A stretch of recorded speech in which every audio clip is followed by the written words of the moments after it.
সুদখোর মনে করে আমি সুদের টাকা নিয়ে ধনী হয়ে যাব। নবীজি বলেন না, তোমার সম্পত্তি দিনে দিনে কমে যাবে। বলেন নাউজুবিল্লাহ। যারা যারা ঈশার নামাজ পড়েছেন, নিয়ত করেছেন আগামীকাল ইনশাআল্লাহ ফজরের নামাজ আদায় করবেন, তাদের জন্য আরেকটা ফজিলত। আবু দাউদ শরীফ হাদিসের একটা কিতাব 2 নাম্বার অধ্যায় 555 নাম্বার হাদিস, উসমান ইবনে আফফান থেকে বর্ণিত। ক্বালান নবী সাল্লাল্লাহু আলাইহি ওয়াসাল্লাম, নবীজি বলেন, মান সাল্লাল আইশা ফি জামাতিন, যে ব্যক্তি ঈশার নামাজ জামাতের সহকারে আদায় করলো, কানা কা কিয়ামিন নিসফিলাইলাতিন, সে যেন অর্ধ রাত্রি পর্যন্ত আল্লাহর ইবাদতের মধ্যে কাটাইলো। বলেন সুবহানাল্লাহ। আপনাদের মধ্যে যারা ঈশার নামাজ আদায় করলে, সে যেন অর্ধ রাত্রি পর্যন্ত আল্লাহর ইবাদতের মধ্যে কাটাইলো। বলেন সুবহানাল্লাহ। ওয়া মান সাল্লাল আইশা ওয়াল ফজর, যে ব্যক্তি ঈশার নামাজ আজকে আদায় করলো এবং মনে মনে নিয়ত করেছে ফজরে নামাজও সে আদায় করবে, নবীজি বলেন কানা কা কিয়ামিল লাইলাতিন, সে ব্যক্তি যেন সারা রাত্র পর্যন্ত আল্লাহর ইবাদতের মধ্যে কাটাইলো। বলেন সুবহানাল্লাহ। তাহলে যারা ঈশার নামাজ আদায় করেছেন, অর্ধ রাত্রি মানে অর্ধেক রাত্রি পর্যন্ত আপনি আল্লাহর ইবাদতের মধ্যে কাটাইলেন। যে ব্যক্তি ঈশা পড়েছে আগামীকাল ফজর পড়বে, সে যেন সারা রাত্র পর্যন্ত আল্লাহর ইবাদতের মধ্যে কাটাইলো। ভাই, যারা ঈশার নামাজ এখনো পড়েন নাই, বয়ান শেষ হওয়ার আগে আপনারা অথবা রাত্রে ঘুমাতে যাওয়ার আগে আপনারা পড়ে নিয়েন, ফজরের নামাজটা যেন পড়েন। আল্লাহ যেন বুঝার তৌফিক দান করে। বুলুগুল মারাম একটা হাদিসের কিতাব আছে, 782 নাম্বার হাদিস, রিফা বিন রাফে থেকে বর্ণিত। আইয়ুল কাসবি আতয়াবু, নবীজির কাছে জিজ্ঞাসা করা হয়, ইয়া রাসূলুল্লাহ, পৃথিবীর মধ্যে যে আমরা চাকরি করি, কাজকর্ম করি, সবচাইতে উত্তম ইনকাম কিভাবে হয়ে যায়? নবীজি 2টা উত্তর দেয়। 1 নাম্বার, ক্বালা আমালুর রাজুলি বিয়াদিহি, যে ব্যক্তি নিজের হাত দ্বারা পরিশ্রম করে টাকা ইনকাম করে। 1 নাম্বার কি? যে ব্যক্তি হাত দ্বারা টাকা ইনকাম করে, হাত দ্বারা রিকশা চালায়, হাত দ্বারা ভ্যান চালায়, হাত দ্বারা কৃষি কাজ করে, হাত দ্বারা মাটির কাজ করে, এগুলি করে না? এই কাজ সবচেয়ে উত্তম হয়ে যায়। পয়গম্বর দাউদ নবী আলাইহিস সালাতু ওয়াস সালাম লোহার কামারের কাজ করেছেন। 2 নাম্বার শ্রেষ্ঠ কাজ কি? কুল্লু বাইআইন মাবরুর,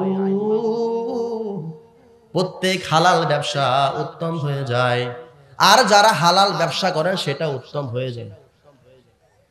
বুখারী শরীফের 37 নাম্বার অধ্যায় 2262 নাম্বার হাদিস, ক্বালান নবী সাল্লাল্লাহু আলাইহি ওয়াসাল্লাম, নবীজি বলেন, মা বাস্তু নাবিয়ান, পৃথিবীর মধ্যে এমন কোন নবী পাঠান নাই ইল্লা রাআল গানাম, যে নবী নিজ ছাগল না চড়িয়েছেন।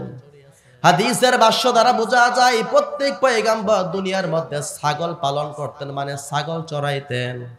সাহাবীরা বললে, ফাকাল আসহাবুহু ইয়া রাসূলুল্লাহ ওয়া আনতা, আপনিও কি ছাগল চড়াইছেন নাকি?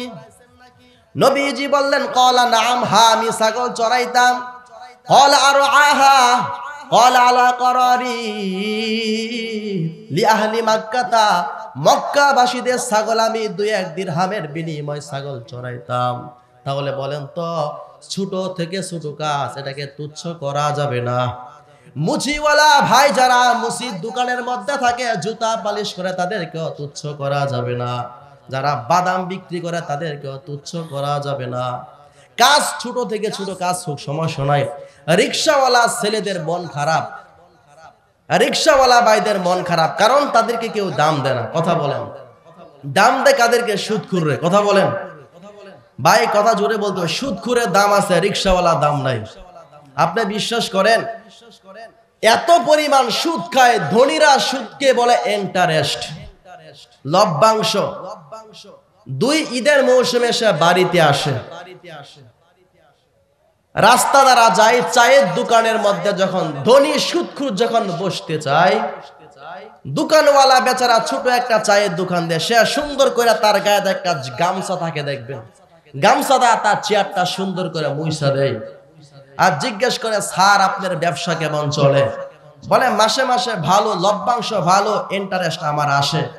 ওই গরিব লোক যদি জানতো সে সুদের ব্যবসা করে, লাথি দিয়ে তার চেয়ার থেকে তারে ফালাইয়া দিত। গরিব তো জানে না যে সুদের ব্যবসা করে। এজন্য সমাজের মধ্যে সুদখোরে মানুষের মূল্য দেয়, ছোট ছোট ব্যবসা করে, কাজ করে খায়, তাদেরকে আপনি দাম দেন না। কথা বলেন। তাহলে আজকে আমার আলোচ্য বিষয় হবে সুদ সম্পর্কে। কথাগুলি কি মনে থাকবে? এজন্য আমি আগেই বলছি, আলোচনা আপনারা বুঝতে পারবেন আমি কি সম্পর্কে আলোচনা করব। সুদ সম্পর্কে আলোচনা করব। আমি আর ভূমিকার দিকে যাব না। সূরা বাকারা 278 নম্বর আয়াতের মধ্যে আল্লাহ বলেন, ইয়া আইয়ুহাল্লাযীনা আমানুত্তাকুল্লাহ। আল্লাহ বলে, হে ঈমানদারগণ, তোমরা আমি আল্লাহকে ভয় করো। কাকে ভয় করব? সবাই বলেন, কাকে ভয় করব? ওয়াজারু মা বাকিয়া মিনার রিবা, তোমরা সুদের বকেয়া ছেড়ে দাও। আল্লাহ বলেন, তোমরা আমি আল্লাহকে ভয় করো, তোমরা সুদের বকেয়া ছেড়ে দাও।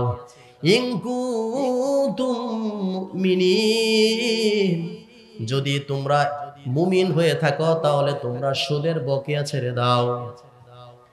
আপনার নাম কি চাচা? উনার নাম লিয়াকত আলী। আমি যদি বলি আপনার নাম যদি লিয়াকত আলী ভাই হয়ে থাকে, আমি আপনাকে এই কোরআনটা দিব। উনার নাম যদি লিয়াকত আলী না হয়, আমি কোনাকে কোরআন দিব? ভাই কথাটা কি বুঝতে পারছেন? ওনার নাম যদি লিয়াকত আলী হয়ে থাকে, আমি উনাকে এই কোরআনটা গিফট করব। লিয়াকত আলী যদি না হয়, আমি উনাকে কোরআনটা গিফট করব না। কথা বুঝছেন? আল্লাহ বলেন, ইন কুনতুম মুমিনিন ওয়াদারু মা বাকিয়া মিনার রিবা, তোমরা সুদের বকেয়া ছেড়ে দাও যদি তোমরা মুমিন হয়ে থাকো। আর যদি তোমরা মুমিন না হও তাহলে তোমরা সুদ খাও, যত মন চায় তত খাও। ফজরের সময় সবার আগে গিয়ে মসজিদের মধ্যে আজান দিলে লাভ নাই, শুক্রবার দিন সঙ্গীত বললে লাভ নাই, শুক্রবার দিন আজান দিলে লাভ নাই, হুজুরে বছর বছর মাহফিল করে আর টাকা দিলে লাভ নাই, যদি আপনি সুদ খেয়ে থাকেন। সুদ খাওয়া মানে মানুষের রক্ত চুষে চুষে খাওয়া। কথা বলেন। আগে সুদ খাইতো পুরুষেরা, মানে সুদ খায় নারীরা। স্বামী থাকে বিদেশ, বিদেশ থাকার পরে মাসে মাসে টাকা পাঠায়। স্বামী দেশে আইসা দেখে 5 বছর পরে বিবির অ্যাকাউন্টে মোটামুটি বেশ গরু ছাগল অনেক কিছু আছে। বলে, কি ব্যাপার, এত সব তুমি কিভাবে করলা? বলে, তুমি জানো না আমি একটা কৌশল অবলম্বন করেছি। কি কৌশল? এইভাবে এইভাবে আমি টাকা লাগাইতাম। বলে, নাউজুবিল্লাহ, এই কাজগুলি করা যাবে না। আল্লাহ যেন সুদ থেকে আমাদেরকে হেফাজত করে। এই আয়াত সম্পর্কে একটা শানে নজুল আছে। 2টা গোত্র, সাকিফ গোত্র, মাখজুমি গোত্র। কয়টা গোত্র? ভাই কথা বলেন, কয়টা গোত্র? সাকিফ গোত্র, মাখজুমি গোত্র। আপনাদের পশ্চিম পাড়া, উত্তর পাড়া, পশ্চিম পাড়া, পূর্ব পাড়া, উত্তর পাড়া, দক্ষিণ পাড়া, মনে করেন 2 গোত্র। জাহিলিয়াতের যুগের আগে 2টা গোত্র, তারা এখনো ইসলাম অ্যাকসেপ্ট করে নাই, ইসলাম কবুল করে নাই। এই সময় উভয় গোত্রের মধ্যে সুদের আদান প্রদান হইত। ফালাম্মা জাআল ইসলাম দাখালু ফি, যখন তাদের মধ্যে ইসলামের দাওয়াত পৌঁছে যায়, উভয়ে সাকিব গোত্র, মাখজুমি গোত্র কালিমা পড়ে মুসলমান হয়ে যায়। বলেন সুবহানাল্লাহ। মুসলমান হওয়ার পর সাকিব গোত্র, মাখজুমি গোত্রদেরকে বলে, তোমরা আমাদের সুদের টাকা ফেরত দিয়ে দাও। মাখজুমি গোত্র বলে, ইসলামের মধ্যে কোনো সুদ নাই, তোমরা ইসলাম গ্রহণ করে নিলাম, আমরা এখন মুসলমান হয়ে গেলাম, সুতরাং আমরা তোমাদেরকে সুদের টাকা আর দিব না। এই 2 গোত্রের মধ্যে ইসলাম গ্রহণ করার আগে সুদের আদান প্রদান ছিল। ইসলাম গ্রহণ করার পরে সাকিফ গোত্র মাখজুমি গোত্রদেরকে বলে, আমাদের সুদের টাকা দাও। মাখজুমি গোত্র বলে, আমরা ইসলাম গ্রহণ করেছি, তোমরা ইসলাম গ্রহণ করেছো, সুতরাং ইসলামের মধ্যে কোনো সুদ নাই, আমরা সুদ দিব না। সুদের টাকা নিয়ে উভয় গোত্রের মধ্যে দ্বন্দ্ব হয়ে যায়। মক্কার প্রতিনিধি আত্তাব ইবনে উসাইদ আল্লাহ নবীজির কাছে চিঠি লিখলেন, ইয়া রাসূলুল্লাহ, সাকিব গোত্র মাখজুমি গোত্রের মধ্যে সুদের টাকা নিয়ে দ্বন্দ্ব হয়ে যায়।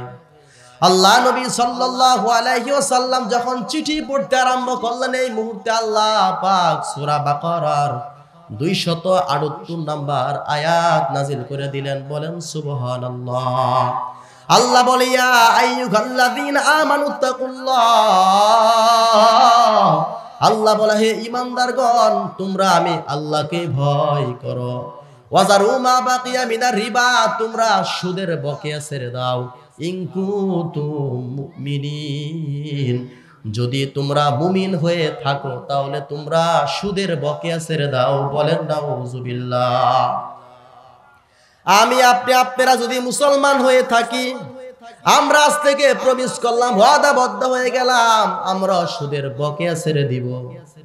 এই সুদের বকেয়ার আমি এখন 16টা ভয়াবহতা আছে, যতটুকু সম্ভব হয় আমি বলবো, শুনবেন তো ইনশাআল্লাহ। 1 নাম্বার সুদের ভয়াবহতা, সূরা বাকারা 279 নাম্বার আয়াত। আল্লাহ বলেন, ফাইল্লাম তাফালু, আল্লাহ বলেন, তোমরা যদি সুদের বকেয়া না ছাড়ো, ফাজানু, তাহলে তোমরা জেনে রাখো, বিহারবিম মিনাল্লাহি ওয়া রাসূলিহি, আল্লাহ এবং রাসূলের পক্ষ থেকে তোমাদের বিরুদ্ধে যুদ্ধের ঘোষণা। বলেন নাউযুবিল্লাহ। এই আয়াতের ব্যাখ্যায় তাফসিরে কাসিরের মধ্যে আব্দুল্লাহ ইবনে আব্বাস বলেন, কিয়ামতের ময়দানে আল্লাহ পাক সুদখোরদেরকে বলবেন, তোমরা তোমাদের হাতের মধ্যে অস্ত্র নিয়ে নাও। সুদখোর নারী এবং পুরুষদেরকে বলবেন, নারীদেরকে বলবেন, পুরুষদেরকে বলবেন, তোমরা তোমাদের হাতের মধ্যে অস্ত্র নিয়ে নাও, আমি আল্লাহর সাথে যুদ্ধের প্রস্তুতি গ্রহণ করে নাও। বলেন নাউযুবিল্লাহ। সুদখোর 1 নাম্বার ভয়াবহতা, সুদখোর আল্লাহ এবং রাসূলের বিরুদ্ধে যুদ্ধের ঘোষণা দেয়। 2 নাম্বার ভয়াবহতা, সূরা বাকারা 275 নাম্বার আয়াত। আল্লাহ বলেন, আল্লাযীনা ইয়াকুলু রিবা, আল্লাহ বলেন, যারা সুদ খায়। আপনাদের মধ্যে, এলাকার মধ্যে, পৃথিবীর জমিনের মধ্যে যারা সুদ খায়, আল্লাহ তাদেরকে উদ্দেশ্য করে বলেন, যারা সুদ খায়, লা ইয়াকুমুনা ইল্লা কামা ইয়াকুমুল্লাযী ইয়াতাখাব্বাতুহুশ শাইতানু মিনাল মাস। আল্লাহ বলে, সুদখোরেরা কিয়ামতের দিন আল্লাহর কাছে এমন ভাবে দাঁড়াবে যেন শয়তান তাদেরকে স্পর্শ করে পাগল বানিয়ে রাখেছে। বলেন নাউযুবিল্লাহ। সুদখোর কিয়ামতের দিন পাগলের বেশে আল্লাহ নিকট দাঁড়াইবে। কি কারণে? আল্লাহ বলে, যালিকা বিআন্নাহুম, এটা এই কারণে যে সুদখোরেরা দুনিয়ার মধ্যে বলতো, ক্বালু, তারা বলতো, ইন্নামাল বাইউ মিসলু রিবা, সুদ হচ্ছে ব্যবসার মতো। আচ্ছা বলেন তো, সুদ কি ব্যবসার মতো হয় কিনা? সুদ কি ব্যবসার মতো হয়? ব্যবসায়ী ভাই যারা আছেন, সারা দিন পরিশ্রম করে দোকানের মধ্যে যায়, তারা টেনশনের মধ্যে থাকে, না জানি মাস শেষে ব্যবসার মধ্যে লস হয়ে যায়। রমজান মাসে আমি আর আপনি সেহরি খেয়ে ঘুমিয়ে যাই, ব্যবসায়ী ভাইরা কিন্তু ঘুমায় না, সকাল বেলা তারা দোকানের মধ্যে চলে যায়। আবার একটা টেনশন থাকে, না জানি মাস শেষে আমাদের লস হয়ে যায়। কথা বলেন। যারা গরুর খামার করে, যারা পোল্ট্রির মুরগির খামার করে, যারা মাছের ফিশারি করে, আরে একটা টেনশন থাকে মাথার মধ্যে, না জানি কোন সময় আমার পোল্ট্রির মুরগি মারা যায়, একটা গরু জানে আমার মারা যায়। আবার মাস শেষে কোনো মাসে লাভ হয়, আবার কোনো মাসে মাঝে মাঝে লস হয়ে যায়। আজ যারা সুদ খায়, সারাদিন তাস খেলে, জুয়া খেলে, গাঞ্জা খায়, মাস শেষে বগলে নিচে খাতা নিয়ে মোবাইল ফোন করে বলে, সামনের মাসে আমার টাকাটা রেডি রাখবা, যদি না দাও সামনে আরো আরেক মাসে টাকা তোমাদের দ্বিগুণ হয়ে যায়। বলেন নাউযুবিল্লাহ। এই কথাগুলি বলে না? তাহলে বলেন তো, সুদখোর আর ব্যবসায়ীকে এক হয়? অথচ আল্লাহ বলেন, ওয়া আহাল্লাল্লাহুল বাইআ ওয়া হাররামা রিবা, আমি আল্লাহ ব্যবসাকে হালাল করে দিলাম, আর আমি আল্লাহ সুদকে হারাম করে দিলাম। বলেন নাউযুবিল্লাহ। তাহলে বলেন ব্যবসা এবং সুদ কি এক জিনিস হয়ে যায়? এক হয় না। সুদখোরের 3 নাম্বার ভয়াবহতা, রক্তের নদী। আপনারা কখনো দেখেছেন? ভাই কথা বলেন, রক্তের নদী কখনো দেখেছেন? সুদখোরেরা কিয়ামতের ময়দানে রক্তের নদীর মধ্যে হাবুডুবু খাইবে। বুখারী শরীফ 34 নাম্বার অধ্যায় 2085 নাম্বার হাদিস। নবীজির সাহাবী হযরত সামুরা ইবনে জুনদুব থেকে বর্ণিত, তিনি বলেন আল্লাহ নবীজি বলেছেন, রাইতু লাইলাতা রাজুলাইন, আজ রাতে আমি স্বপ্ন দেখলাম, আতায়ানি ফাখরাজানি ইলা আরদিন মুকাদ্দাসাতিন তুয়া, আজ রাতে আমি স্বপ্ন দেখলাম আমার নিকট 2 জন ব্যক্তি আসে আমাকে এমন একটা পবিত্র ভূমির দিকে নিয়ে যায়। ফানতালাকনা, আমি চলতে চলতে এমন একটা জায়গার মধ্যে চলে যাই, জায়গার মধ্যে আমি দাঁড়িয়ে দেখি আলা নাহারিন মিন দাম ফিহি রাজুলুন কাইমুন, এমন একটা জায়গার মধ্যে আমি চলে যাই, জায়গার মধ্যে দাঁড়িয়ে দেখি একটা নদী দেখা যায়, নদীর মধ্যে পানি নাই, পানির পরিবর্তে রক্ত আর রক্ত দেখা যায়। ফিহি রাজুলুন কাইমুন, রক্তের নদীর মধ্যস্থলে এক ব্যক্তি দাঁড়িয়ে আছে, ওয়ালা ওয়াসাতিন নাহার, আরেক ব্যক্তি রক্তের নদীর কিনারে দাঁড়িয়ে আছে। রক্তের নদীর কিনারে লোকের সামনে বাইনা রাজুলুন ইয়াদাহি হিজারা, পাথর আর পাথর দেখা যায়। রক্তের নদীর মধ্যস্থলে লোক যখন কিনারে আসতে চায়, এরকম ভাবে কিনারের ব্যক্তি তার মুখের মধ্যে পাথর নিক্ষেপ করে। বলেন নাউযুবিল্লাহ।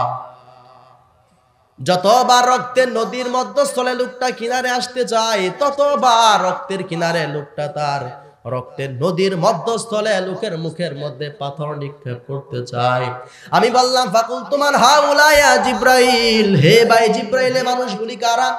জিব্রাইল আমিন বলে ক্বালাল্লাযী রাআইতাহু ফিন নাহার, রক্তের নদীর মধ্যে আপনি যে লোকটাকে দেখলেন সে হচ্ছে সমাজের মধ্যে নামাজও পড়তো, ভালো কাজ করতো, কিন্তু সে গোপনে গোপনে সুদ খাইতো। বলেন নাউযুবিল্লাহ। ভাই বিশ্বাস করেন, আপনি মারা যাওয়ার পরে কবরের কথাগুলি আমরা হাদিস কোরআনে পড়ি, কিন্তু আমি দেখি নাই, জানি নাই, আপনি মারা যাওয়ার পরে আপনার কবরের মধ্যে রক্তের নদী হয়ে যাবে। কিয়ামত পর্যন্ত আপনি নদীর কিনারে আসতে চাইবেন, আপনি আসতে পারবেন না। এই সুদের গুনাহ আর খায়েন না ভাই। আল্লাহ যেন আমাদেরকে কথাগুলি বোঝার তৌফিক দান করে। সুদখোরের 4 নাম্বার ভয়াবহতা। এই হাদিসটা বলার পরে একটু প্র্যাকটিক্যাল হবে। আপনারা দেখেন তো, প্রত্যেকের পেটের মধ্যে হাত দেন তো, সবার পেটের মধ্যে হাত দেন প্লিজ, সবাই দেন। পেটের মধ্যে হাত দিয়ে দেখেন, যদি কারো পেট বড় হয়ে যায়, মানুষ তারে পেটুক বলে, তাই না? সুদখোরের পেট হবে বিশাল বাড়ির মতো বড়। একটাবার চিন্তা করে দেখবেন, আমি সুদ খাই, আমার পেট যদি বিশাল বাড়ির মতো বড় হয়ে যায়, শুধু বাড়ি পর্যন্ত হয়ে ক্ষান্ত হবে না, পেট ভর্তি সাপ থাকবে, সাপ দেখলে মানুষের ভয় পেয়ে যায়, কিন্তু পেট থাকবে বাড়ির মতো বড়, পেটের মধ্যে সাপ থাকবে। এই সাপগুলি আবার বাহির দিক থেকে দেখা যায়। কাচের গ্লাস দেখছেন, কাচের গ্লাস, কাচের গ্লাসের মধ্যে যদি সাপ বা কোনো কিছু রাখেন, ভিতর থেকে যদি সাপ থাকে বাহির দিক থেকে দেখা যায়, দেখা যায় না? এই ব্যাপারে একটা হাদিস আছে চমৎকার, ইবনে মাজাহ হাদিসের কিতাব 12 নাম্বার অধ্যায় 2273 নাম্বার হাদিস। ক্বালান নবী সাল্লাল্লাহু আলাইহি ওয়াসাল্লাম, নবীজির সাহাবী আবু হুরায়রা থেকে বর্ণিত, তিনি বলেন লাম্মা উরিজা বিবারাতু বিকাউমিন, মেরাজের রজনীতে আমি এমন এক শ্রেণীর মানুষের নিকট দিয়া অতিক্রম করছিলাম, বুতুনুহুম কালবুয়ুত, যাদের পেট বিশাল বাড়ির মতো দেখতে পায়, ফিয়াল হায়াত, শুধু বিশাল বাড়ির মতো পেট হবে না, তাদের পেট ভর্তি সাপ থাকবে, সাপ। তুরামিন খারিজি বুতুনিহিম, নবীজি বলে আমি বাহির দিক থেকে তার পেটের মধ্যে সাপ দেখতে পাই। বলেন নাউযুবিল্লাহ। হাদিসের ভাষ্য দ্বারা বোঝা যায় সমাজের মধ্যে যারা নামাজও পড়ে না বা সামনের কাতারের মধ্যে নামাজ পড়ে না বা যারা সুদ খান, আপনি বিশ্বাস করেন আপনি মারা যাওয়ার পর আপনার কবরের মধ্যে রক্তের নদী হয়ে যায়, আপনার পেটটা বিশাল বাড়ির মতো বড় হয়ে যায় এবং আপনার পেটের মধ্যে সাপ থাকবে, সাপগুলো বাহির দিক থেকে দেখতে পাওয়া যায়। বলেন নাউযুবিল্লাহ। জাহান্নামীরা কিয়ামতের ময়দানে জাহান্নামীরা দেখবে সুদখোরদের পেট বিশাল বাড়ি ন্যায় বড় বড় হয়ে যায়, পেট ভর্তি যখন সাপ থাকবে জাহান্নামীরা দেখতেই চিনতে পারবে যে সমাজের মধ্যে তারা মানুষের রক্ত চুষে চুষে খাইতো। বলেন নাউযুবিল্লাহ। ভাই টাকা চাইতে গেলে ধার দেয় না, টাকা চাইতে গেলে ধার দেয় না, কিন্তু আবার সুদে টাকা দেয়। এমনও ফ্যামিলি আছে বাবাও সুদ খা, মাও সুদ খা, সন্তানও সুদ খা, ছেলের বউও সুদ খা। আছে না ভাই? আছে কিনা আমি হাদিস দ্বারা প্রমাণ দিব, আমাদের মুখের কথা না, প্রমাণ হবে কোরআন হাদিস দ্বারা। সামনে দেখেন আছে কিনা হাদিস দ্বারা প্রমাণ হবে। সুদখোরের 6 নাম্বার ভয়াবহতা। এই ভয়াবহতার আমি যতবার পড়ি, আজকে আমি পড়াশোনা করে যখন আসলাম আমার কাছে ভাই খারাপ লাগছে। ইবনে মাজাহ 12 নাম্বার অধ্যায় 2274 নাম্বার হাদিস, আবু হুরায়রা থেকে বর্ণিত। ক্বালান নাবিয়্যু সাল্লাল্লাহু আলাইহি ওয়াসাল্লাম, নবীজি বলে আর রিবা সাবউনা হুবান, সুদের গুনাহের 70টি স্তর আছে। বলেন তো সুদের গুনাহের কতটি স্তর আছে? 70টি স্তর আছে। আইসারুহা আইয়ান কে রাজুল উম্মাহু, সবচাইতে নিম্ন স্তরের গুনাহ হচ্ছে নিজের আপন মায়ের সাথে জিনা করা। বলেন নাউযুবিল্লাহ। আপনার মসজিদের মধ্যে যেন আপনার দাড়িগুলো পেকে যায়, আপনি নামাজ পড়েন, তাবলীগ জামাত করেন না, কিন্তু আপনি সুদ খাওয়া কি জন্য ছাড়তে পারেন না? আপনি সুদ খান, প্রতিনিয়ত আপনি সুদ খান, আর আপনি প্রতিনিয়ত আপনি নিজের মায়ের সাথে জিনা করতেছেন। বলেন নাউযুবিল্লাহ। এই কাজগুলি করেন না ভাই। 4 শ্রেণীর মানুষদেরকে জান্নাত না দেওয়া আল্লাহর হক। কয় শ্রেণীর মানুষ? মুস্তাদরাকে হাকিম 2260 নাম্বার হাদিস। ক্বালান নাবিয়্যু সাল্লাল্লাহু আলাইহি ওয়াসাল্লাম, নবীজি বলেন 4 শ্রেণীর মানুষদেরকে জান্নাত না দেওয়া আল্লাহর হক। 1 নাম্বার মুদমিনুল খবর, সদা সর্বদাই যারা চিপা চাপার মধ্যে গাঁজা খায়, মদ খায়, আফিং খায়, ইয়াবা খায়, বাং খায়, জুতার গাম খায়। 2 নাম্বার আল্লাহ নবীজি বলেন ওয়াকিলু রিবা, সমাজের মধ্যে যারা সুদ খায়, যে পুরুষ সুদ খায়, যে নারী সুদ খায়, যে যুবক ভাই সুদ খায়। 3 নাম্বার ওয়াকিলু মালিল ইয়াতীম, এতিমের সম্পত্তি যারা আত্মসাৎ করে নেয়। 2 ভাই, 1 ভাই মারা যায়, ভাই মারা যাওয়ার পর আরেক ভাই টেনশনের মধ্যে থাকে কোন সময় ভাতিজার কাছ থেকে সম্পত্তি আত্মসাৎ করে নেওয়া যায়। 4 নাম্বার হুকুকুল ওয়ালিদাইন, পিতা মাতার অবাধ্য সন্তান। সন্তান কিভাবে পিতা মাতার অবাধ্য হয়ে যায়? মা ঘরের মধ্যে অসুস্থ থাকে, সন্তান চিকিৎসা করতে টাকা নাই, মার সেবা করতে পারে না। বিশ্বাস করেন কিন্তু মা মারা যাওয়ার পর 3 দিনের দিনও সে আবার টাকা খরচ করে অনুষ্ঠান করে। কথা বলেন ঠিক না বেঠিক? যে সন্তান মায়ের চিকিৎসা করে না কিন্তু 3 দিনের আয়োজনের মধ্যে অনুষ্ঠান করে, ওই সন্তান কুলাঙ্গারে। আমি কোরআন হাত দিয়ে বললাম, প্রমাণ থাকলে কোনো আলেম সাহেবের কাছে গিয়া দেখবেন, আমি দলিল দিয়ে কথা বলতেছি। যে সন্তান মায়ের চিকিৎসা করতে পারে না, ওই সন্তান যদি আবার টাকা তোলে, এই মায়ের 3 দিনের জন্য আয়োজন করে, সবাইকে মেহমানদারি করায়, ওই সন্তান ভালো সন্তান না, ওই সন্তান কুলাঙ্গার সন্তান। এজন্য আমাদের বি কেয়ারফুলি, আমাদের সতর্কতা অবলম্বন করতে হবে, কোনটা ভালো কাজ কোনটা খারাপ কাজ। আল্লাহ যেন বোঝার তৌফিক দান করেন। সুদখোরের 7 নাম্বার ভয়াবহতা। 4 শ্রেণীর মানুষ সুদখোর যারা খায় তাদেরকে আল্লাহ লানত দিয়া দেয়। ইবনে মাজাহ 12 নাম্বার অধ্যায় 2277 নাম্বার হাদিস। ক্বালান নাবিয়্যু সাল্লাল্লাহু আলাইহি ওয়াসাল্লাম, নবীজি বলেন লানাল আকিলু রিবা, 1 নাম্বার যে সুদ খায়, ওয়া মুকিলাহু, সুদ দাতা এবং সুদ গ্রহীতা, ওয়া শাহিদাইহি, সাক্ষ্য দেয় ওয়া কাতিবাহু সুদের লেখক বিন্দুকে আল্লাহ নবীজি অভিশাপ দিয়ে দেয়। বলেন নাউজুবিল্লাহ।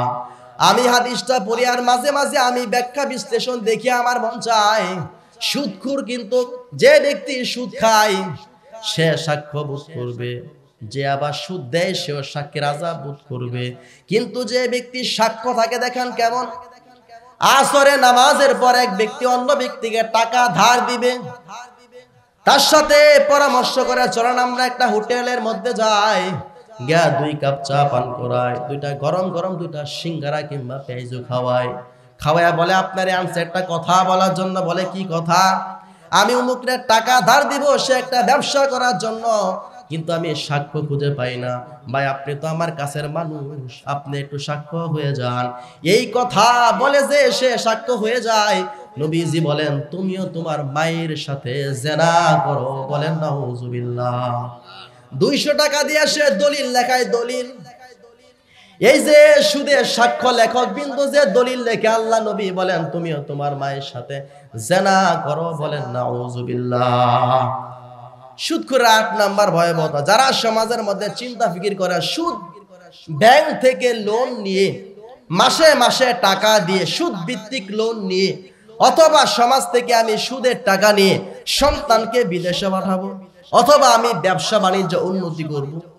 এই ফন্দি যারা আটকে রাখেন, হাদিসের মধ্যে কি বলে দেখেন। ইবনে মাজাহ 12 নাম্বার অধ্যায় 2268 নাম্বার আয়াত, সরি হাদিস। ক্বালান নবী সাল্লাল্লাহু আলাইহি ওয়াসাল্লাম, নবীজি বলে মা হাদুন আকসারা মিনার রিবা, যে ব্যক্তি সুদের দ্বারা সম্পত্তি বৃদ্ধি করতে চায়। আপনাদের বা পৃথিবীর মধ্যে যে মানুষগুলো মনে মনে চিন্তা করে আমি সুদের দ্বারা বাড়ি করব, গাড়ি নির্মাণ করব, ইল্লা কানা আকিবাতু আমরিনা ইল্লাতিন, মূলত তাদের সম্পত্তি নষ্ট হয়ে যায়। বলেন নাউজুবিল্লাহ। সুদখোর মনে করে আমি সুদের টাকা নিয়ে ধনী হয়ে যাব। নবীজি বলেন না, তোমার সম্পত্তি দিনে দিনে কমে যাবে। বলেন নাউজুবিল্লাহ। সুদখোরের 9 নাম্বার ভয়াবহতা, সূরা বাকারা 276 নাম্বার আয়াত, ইয়ামহাকুল্লাহু রিবা ওয়া ইউরবিস সাদাকাত। আল্লাহ বলেন সুদকে আল্লাহ নিশ্চিহ্ন করে দেয়, দান সদকাকে আল্লাহ বর্ধিত করে দেয়। মানুষের চোখে সুদের টাকা বাড়ে, আল্লাহর চোখে কমে। বলেন মানুষের চোখে সুদের টাকা বাড়ে, আল্লাহর চোখে কমে। মানুষের চোখে দানের টাকা কমে, আল্লাহর চোখে বাড়ে। ভাই কথা কি আল্লাহটা সত্য হবে না আপনারটা সত্য হবে? যদি আল্লাহটা সত্য হয় অবভিয়াসলি আল্লাহটা সত্য হবে। যদি আল্লাহটা সত্য হয় আপনি আর এই কাজগুলি করবেন না, আমি আর এই কাজগুলি করব না। আল্লাহ যেন বোঝার তৌফিক দান করে। নবীজি বলেন সমাজের মধ্যে এমন একটা জামানা চলে আসবে, সব মানুষ সুদ খাবে, কাউকে সুদ থেকে বাকি রাখা যাবে না। বাবা সুদ খাইবে, মাও সুদ খাইবে, ছেলেও সুদ খাবে। সুদ না খাইলেও সুদের দোয়া তার গায়ের মধ্যে লাগবে, সুদখোরের সাথে তার সম্পর্ক থেকে যাবে। ইবনে মাজাহ 12 নাম্বার অধ্যায় 2279 নাম্বার আয়াত, ক্বালান নবী সাল্লাল্লাহু আলাইহি ওয়াসাল্লাম, নবীজি বলেন ক্বালা লা ইয়াতিয়ান্না আলান নাসি জামান। আল্লাহ নবীজি বলেন মানুষের উপরে এমন একটা জামানা চলে আসবে, লা ইয়াবকা মিনহুম আহাদুন ইল্লা কালা রিবা, একজন সমাজের মধ্যে তালাশ করে পাওয়া যাবে না যে সুদ খাওয়া ছাড়া সবাই সুদ খাইবে। ফামাল্লাম ইয়াকুল আসাবাহু মিন গুবারি, সুদ না খেলেও সুদের ধোলা বালি তাদেরকে স্পর্শ করবে। বলেন নাউজুবিল্লাহ। সুদ খাইবে না কিন্তু সুদখোরের সাথে সম্পর্ক রাখবে, সুদখোরে দাওয়াত দিবে। যারা বিবাহের মধ্যে সুদ খাওয়ার পরে বিবাহের মধ্যে আয়োজন করে বাদ্যযন্ত্র বাজায়, ওই বাড়ির মধ্যে যাইবে, জাস্টিফাই করবে না, দাওয়াতের মধ্যে অংশগ্রহণ করবে। বলেন নাউজুবিল্লাহ। ইমাম সাহেবদের ভূমিকা থাকা উচিত, যে বিয়ের মধ্যে বাদ্যযন্ত্র হবে ওই বিয়েতে আমি যাব না। এটা যদি ইমাম সাহেব বলে, বিশ্বাস করেন তার চাকরি যদিও যায় আল্লাহ তারা আরো বড় জায়গার মধ্যে নিয়ে দিবে। এটাকে বিশ্বাস হয়? পৃথিবীর মধ্যে অনেক নজির আছে, অভাব নাই। সম্মান দেওয়ার মালিক আল্লাহ, এটা বুঝতে হবে। সম্মান দেওয়ার মালিক কিন্তু আমার আল্লাহ, এটা বুঝতে হবে। সুদখোরের 11 নাম্বার ভয়াবহতা, চমৎকার একটা হাদিস আসছে দেখেন। মুসনাদে আহমদ 17822 নাম্বার হাদিস। ক্বালা নবী সাল্লাল্লাহু আলাইহি ওয়াসাল্লাম, নবীজি বলেন মা মিন কওমিনা যারু ফীহিমুর রিবা, যে এলাকার মধ্যে আল্লাহ নবীজি বলেন যে এলাকার মধ্যে সুদের ভয়াবহতা বেড়ে যায়, ইল্লা উকিযু বিসসিনা, ওই এলাকার মধ্যে দুর্ভিক্ষ লেগে যায়। বলেন নাউযুবিল্লাহ।